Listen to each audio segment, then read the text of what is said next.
name is Dwayne Dixon. This is for my Communications 101 class. My persuasive speech outline. I'm being visited today by my coworkers, various genders, various age groups. Ready? Yep. Okay, my topic today is volunteering as a big brother.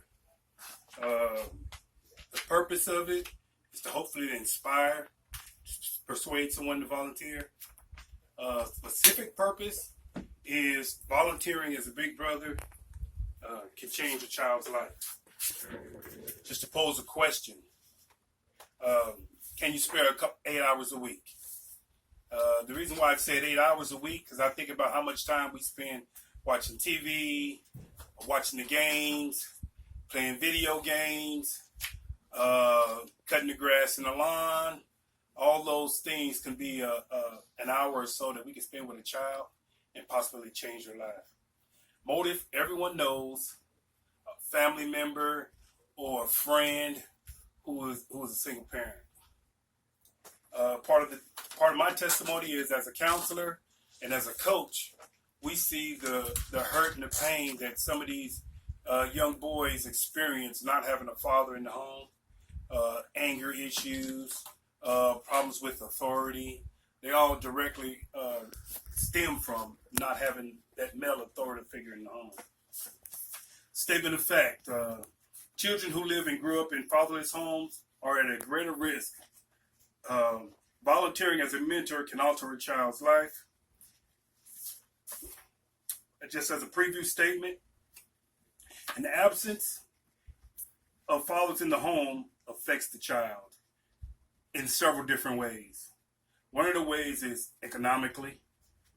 We can all understand that, as far as, especially these days, with the cost of living going up and the cost of wages being stagnant. You see that a one-parent home, it could be detrimental to one parent trying to sustain a whole family, emotionally, mentally, and this causes them, making them at risk for poverty and substance abuse. Consider this. This is my first main point. Some fathering advocates, they say that every social ill, this is what they believe. They believe every social ill in America is directly related to not having a male figure in the home. Some of the facts. 1, fatherless homes are 4 times likely to experience poverty. 2, 44% of homes that have just a mother live in poverty. Here's a good one.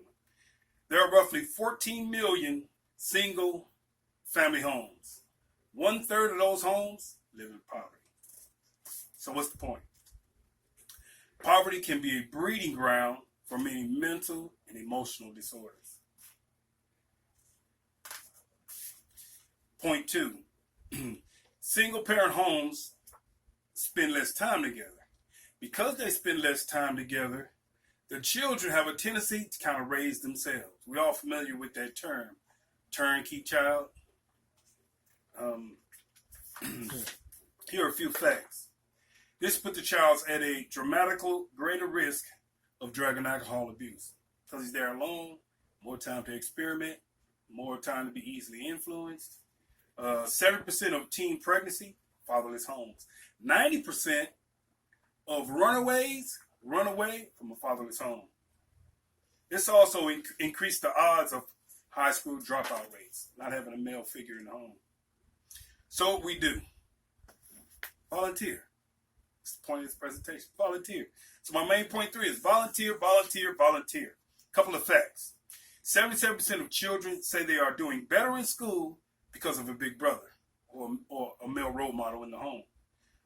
65% say their big brother helped them reach a higher level of education. 52% say their big brother stopped them from dropping out of high school. Proverbs 22:6 says, train a child in the way that he should go. When they get old, they'll not depart. Conclusion, some of us are fortunate enough to have being raised in a 2-parent home.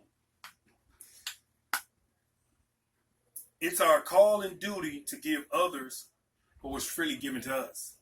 For those of us that was raised in a single parent home, we have experienced the emotional, the loss, and the pain of not having that father figure at home. And now that we've come kind of out on the other side, it's almost like our duty to reach back and not another child experience what we've experienced. It only takes one yes. Ending, the rewards of sowing into a young child's life are immeasurable. Thanks, guys. Yeah.